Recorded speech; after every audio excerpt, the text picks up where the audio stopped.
Hein? Quand vous votez pour voter. Ouais, je savais pas, ils ont sorti toute une gamme.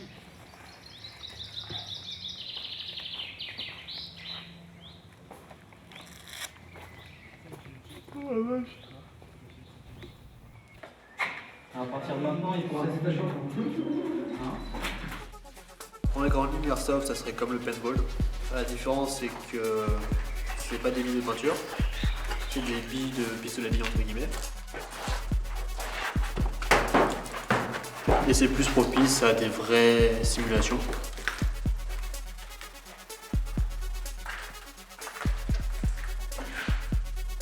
Il y a un endroit qui est vraiment propice à l'airsoft, c'est un mélange de forêt, de bâtiments, de tout ce qui fait plaisir aux vrais airsofters.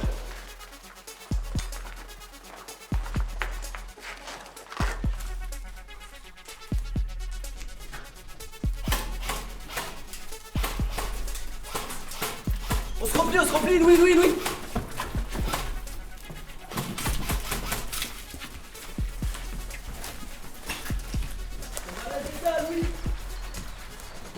Puis c'est ça qui vient.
On a vu, après la Grande Guerre notamment, une création d'un tas de sanatoriums partout, alors notamment à Dreux. La tuberculose est une maladie contagieuse qui faisait des ravages jusqu'à la fin du 19e siècle. Un Allemand s'appelant Koch a découvert le bacille de la tuberculose. On appelait ça autrefois la phtisie. Au départ, on ne savait rien d'elle, sinon que c'était une maladie de poitrine, comme on disait à l'époque, quand on avait les poumons malades, qu'on toussait, qu'on crachait, souvent du sang. Ça prenait à tous les âges. Il y avait des formes bénignes qui arrivaient à guérir tout seul, et d'autres au contraire qui traînaient jusqu'à une issue fatale. Et alors pendant ce temps-là, cette tuberculose pulmonaire était extrêmement contagieuse, ce qui fait qu'un malade avait tendance à contaminer tout son entourage. Alors c'était devenu un véritable fléau social, surtout pendant la Grande Guerre et après la Grande Guerre. Les soldats au front, qui étaient dans des conditions lamentables et qui étaient particulièrement sensibles à ce bacille, on dit qu'il y a eu plus de gens qui sont morts malades que tués par le feu ennemi.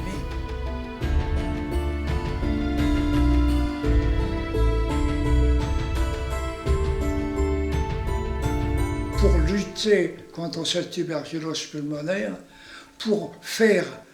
pour limiter la contagion de l'entourage, le maire de l'époque de Dreux, qui était Maurice Violette, le lendemain de la Grande Guerre, il a mené une action pour qu'on puisse avoir des dispensaires antituberculeux pour dépister la tuberculose et des établissements antituberculeux. Ce n'est que dans les années 30 qu'il y a eu cette réalisation à Dreux d'un énorme ensemble.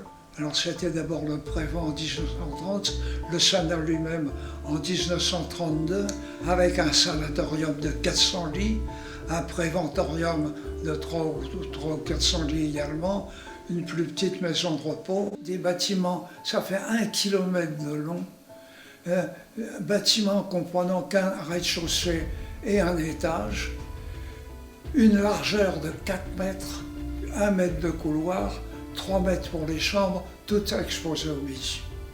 Et ça fait un ensemble énorme contre cette tuberculose.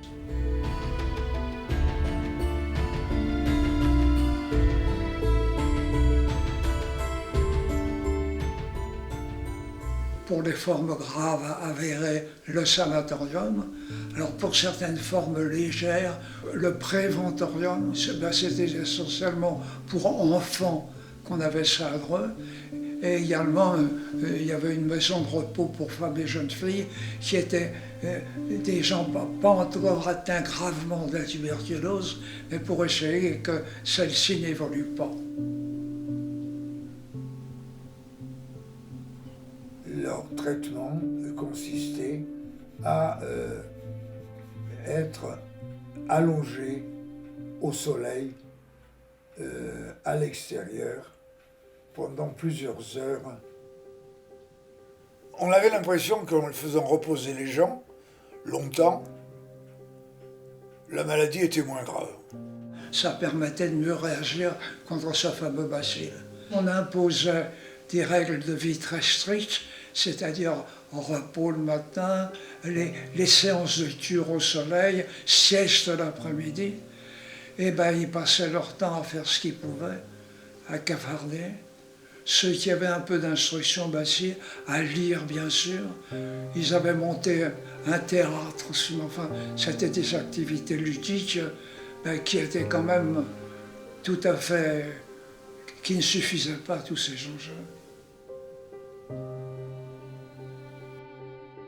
Les sanatoriums sont devenus des établissements scolaires et thérapeutiques en même temps. Les pensionnaires bénéficiaient des soins, du repos, de l'enseignement de professeurs atteints de la maladie qui se soignaient en même temps. Alors imaginez des êtres jeunes, parce qu'en majorité c'était des êtres jeunes qu'il y avait là-dedans, qui restaient parfois plusieurs années, alors parfois à guérir, parfois à mourir lentement là-dedans. C'était des situations épouvantables, une incarcération, c'est la prison, quoi. Le but c'était de les soigner, mais le but principal en fait c'était de les isoler. C'était la léproserie.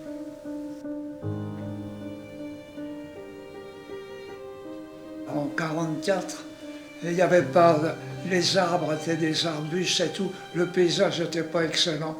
Et lorsqu'il y avait pas mal derrière, c'était les bois et c'était toute la vallée de l'Avre, c'était joli.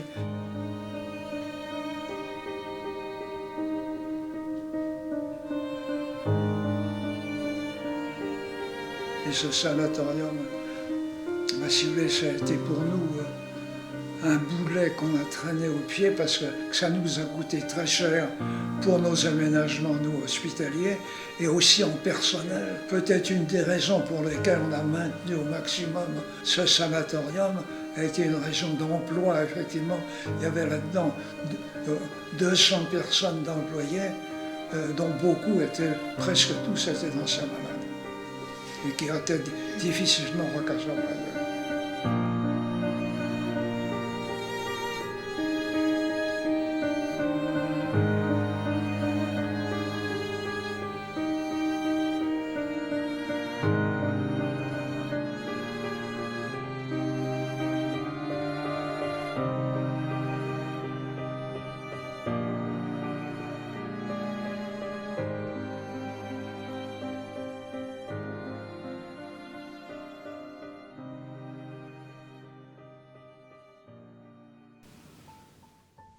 Il y avait un préventorium. Un préventorium, c'est-à-dire un service de lutte contre la tuberculose pour enfants. Tout est adapté à l'enfant, notamment le lavabo. Le lavabo était ça du sol. Ben, on avait mis une centaine de vieux là-dedans. Ils couchaient par terre, sur des grabats. Tout le monde était présent. Et on commençait le tour. Alors là, c'était des locaux de centaines de mètres de long, à vide main, 120, 130 mètres, quel mètre. 2 fois, puis il y avait deux couloirs, puis il y avait 2 étages, alors en bas, puis en haut. On avait un énorme circuit, on voyait tout le monde tout le temps. On voyait tout le monde, tous les jours. Dans les sous-sols, oui, des fois, on cherchait le malade, on paumait le malade. Ah oui, des fois, ça fugue. Hein. Alors, on commençait par le sous-sol. Le sous-sol, c'est un vaste couloir immense, immense. Alors, avec une espèce de, je sais pas ce qui mène ses pains maintenant, c'est dagué dans tous les coins, et on raconte qu'il y a des fantômes la nuit qui viennent, qui se baladent là-dedans. Enfin, c'est une mythologie en train de se créer là-dessus, absolument invraisemblable. Ben, c'est quand même un endroit où la mort a sévi beaucoup. Pendant des années, des années, des années. La mort était maîtresse là-bas. Il y a eu tellement de morts dans ces murs que la mort a habité là. Non pas tellement du temps du sanatorium, car les gens ne mouraient pas quand même de tuberculose à Tire-Larigot. Oui, certes, mais pas tous quand même. Hein. Certains survivaient quand même.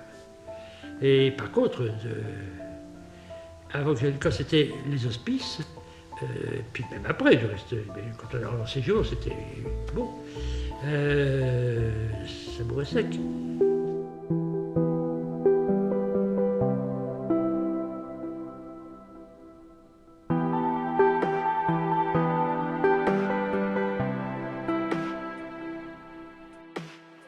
Souvent, du coup, on a entre parenthèses créé un petit groupe de passionnés de l'urbex, justement. Et puis ici, on aime bien y venir parce que, on va dire, c'est un peu comme notre chez nous, quoi. On s'y sent bien, on aime bien rigoler aussi de temps en temps, à faire peur aux autres.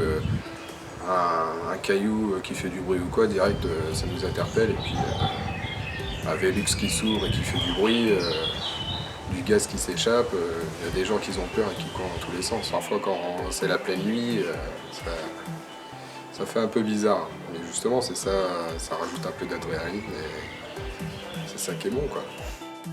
Le Sana, c'est ce bâtiment-là qui m'a donné envie de faire l'urbex, justement, c'est lui le tout premier que j'ai connu. Quand on joue à l'étendue du bâtiment, c'est vraiment magnifique, quoi.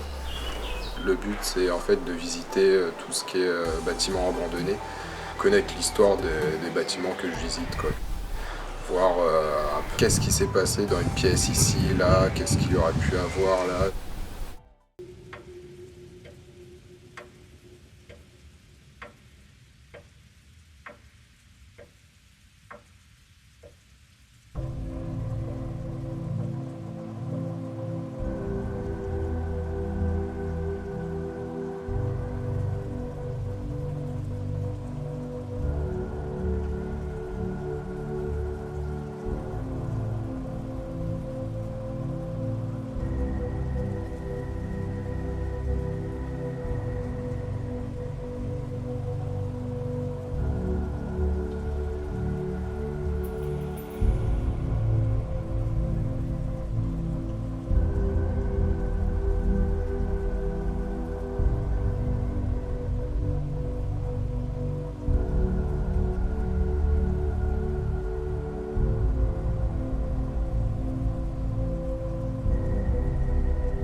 On avait donné une âme à ça.